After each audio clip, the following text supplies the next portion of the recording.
김성환의 시사야는 청취자 여러분의 참여를 기다립니다. 문자 샵 9730으로 여러분의 의견 보내주세요.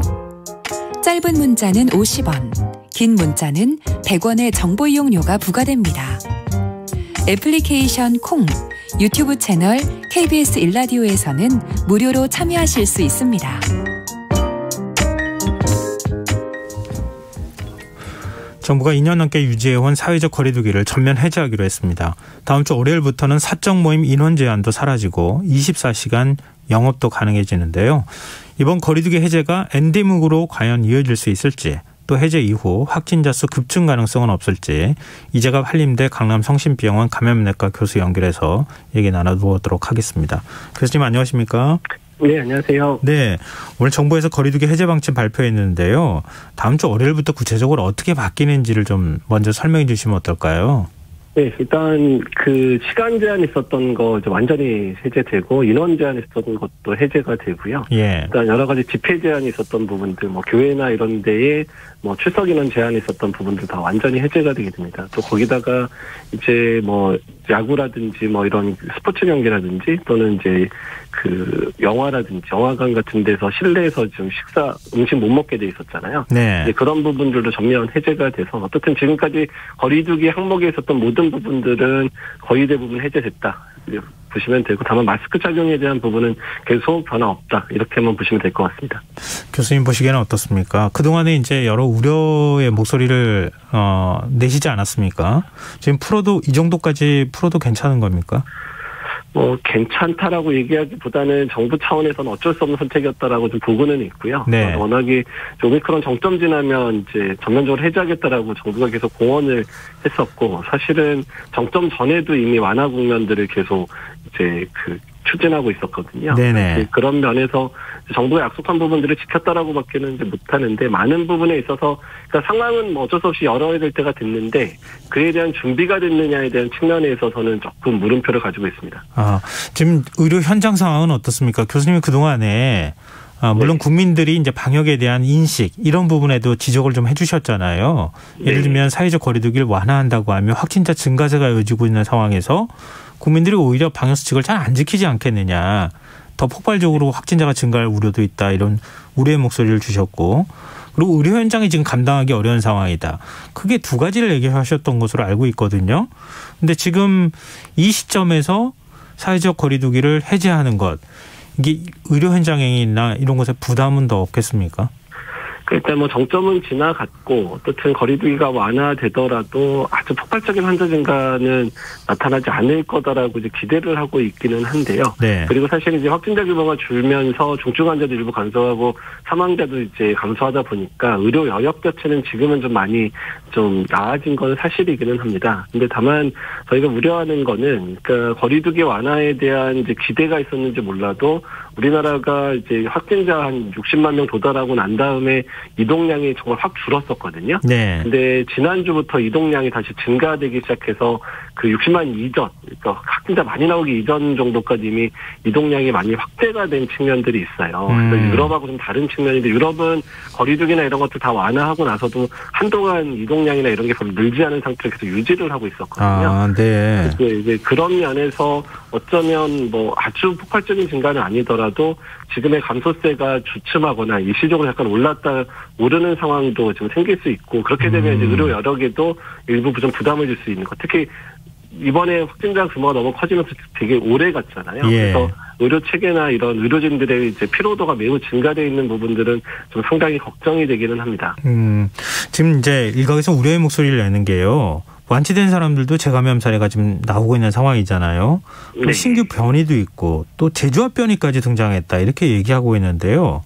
이럴 경우에는 말씀하셨던 것처럼 지금 기대로 보자면 10만 명대에서 좀 더 내려가서 5만 명 뭐 이렇게 해서 더 아래로 숫자가 떨어지는 모습이 나타나면 제일 좋은데 그렇지 않고 다시 증가하거나 또 상황이 악화하거나 이럴 가능성도 있다고 보십니까? 만약 이런 변이들 때문에라도.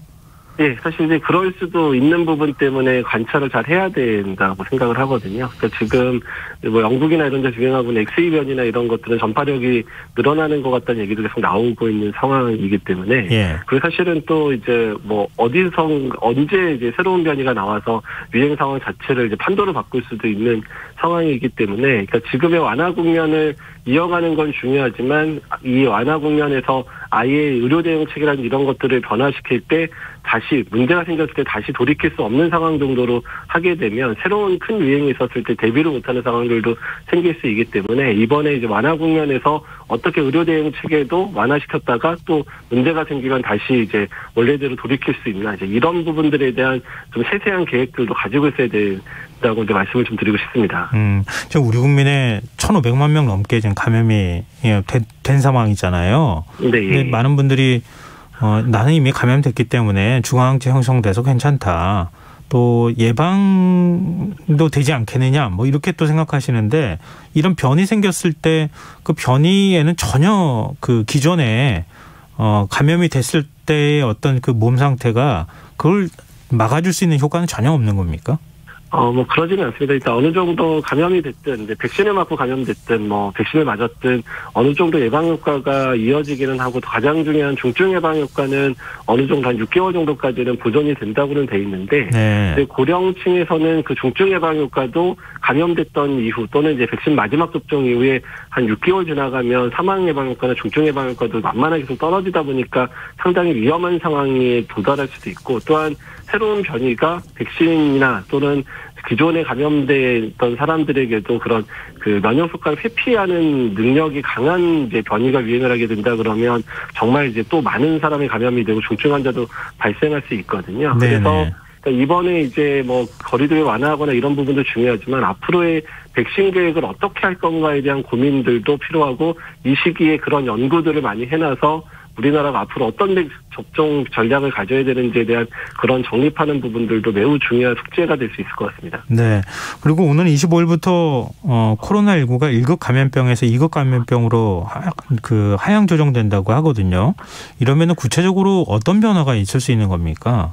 예, 일단 이제 1급, 2급, 뭐 3급, 4급 이렇게 나누는 거는 파급력, 그리고 이제 격리를 어떻게 해야 되느냐, 또 중증도의 위험성은 어떠냐에 따라 결정을 하는 건데, 1급에서 2급으로 이제 단계가 낮아지게 되면 일단 정부 차원에서 했었던 여러 가지 이제 격리 조치라든지 또는 이제 환자에 대한 치료 비용을 대주거나 진단 비용을 대주는 부분들은 조금씩 이제 없어지기 시작하기 때문에, 그러니까 일상의료 체계로 넘어가면서 일단 본인 이제 치료나 이런 부분에 본인 부담금이나 이런 부담도 늘어날 수 있고, 또한 의료 서비스에 제공되던 여러 가지 손실보상이라든지 이런 체계들도 기존의 수가 체계로 넘어가다 보니까 의료 시스템 자체에서는 아주 큰 변화가 예정되고 있어서 이런 부분들에 대한 준비도 서둘러야 되는 상황입니다. 근데 정부 발표를 보니까 일단 4주간 이행기를 두고 생활비하고 치료비 등은 지금 지원을 하지만 그 기간이 지나게 되면 환자 부담분이 늘어날 수밖에 없는 상황이잖아요.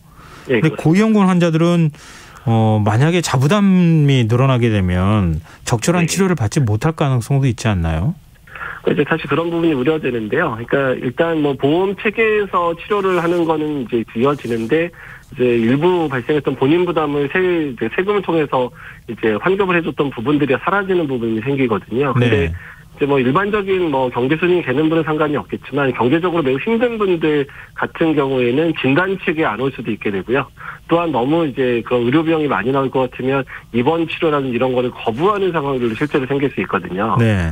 그러니까 특히 이제 1급일 때는 그런 것들을 거부할 때는 정부청에서 이제 여러 가지 뭐 법적인 제재 같은 걸 할 수 있는데 2급으로 넘어가면 그러진 또 하기도 어려워지게 되거든요. 사실 그런 문제들이 발생할 수 있는 부분에 대해서도 이행기뿐만 아니라 이행기 이후에도 그런 상황들에 대한 대비를 철저하게 해놔야 된다는 겁니다. 네, 알겠습니다. 또 어제부터 60세 이상 고령자 4차 접종이 시작이 됐는데요. 근데 고령층뿐만 아니라 젊은 층도 3차 접종 효과가 떨어지는 시기가 오지 않겠습니까? 이렇게 되면 백신을 언제까지 어떻게 맞아야 되는 겁니까? 그러니까 이제 다만 이제 4차 접종을 먼저 했던 국가들의 데이터가 이제 막 나오기 시작을 하는데, 네. 그러니까 4차 접종을 했을 때 중증 예방 효과는 많이 회복이 되고 꽤 오래 유지되더라 이렇게 되고 나오는데요. 감염 예방 효과는 뭐 8주 또는 12주면 거의 이제 3차 접종 맞기 전 상태로 대부분이 이제 떨어지게 된다 이런 얘기도 실제 나오고 있습니다. 그래서 앞으로의 그런 추가 접종 또는 연례 접종화되는 상황에서는 이제 예방접종 효과 자체를 어떤 감염병 예방 효과보다는 중증 예방 효과 위주로 가야 되는 상황이 될 것 같고, 그렇게 되면 아마 고위험군 중심의 예방접종이 될 거라고 생각을 하고 있거든요. 예. 그러니까 이제 그런 전략을 이제 마련하고 또 그거에 대한 국내 데이터들을 잘 만들어놔서 우리나라 어떻게 접종할까에 대한 계획들도 지금 이 시기에 준비를 해놔야 되는 부분입니다. 네, 60세 이상은 이제 4차 접종을 맞을 수 있게 된 상황이 되는 거잖아요. 네. 교수님께서는 맞아야 된다고 보십니까?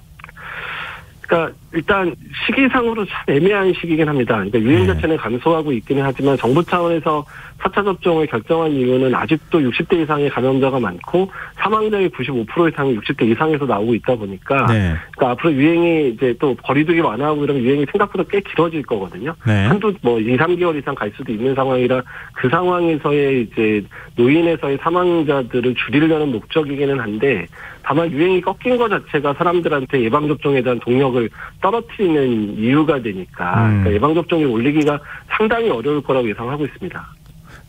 접종을 일단 권고하시는 거죠?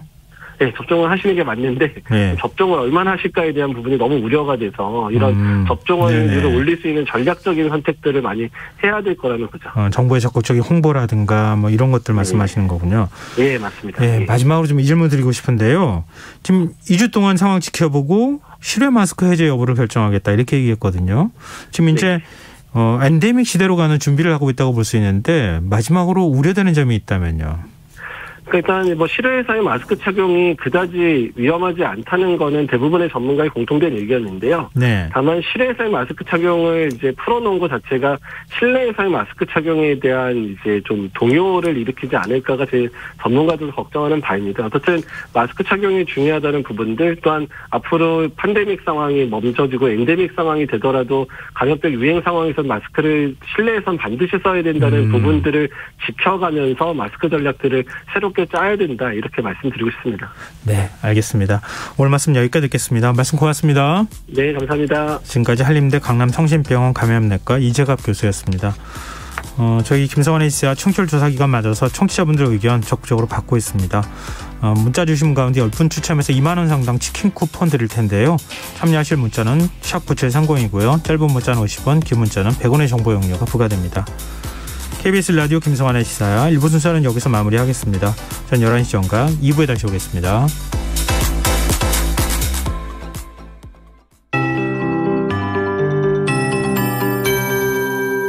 KBS 58분 날씨. 내일 전국의 하늘 대체로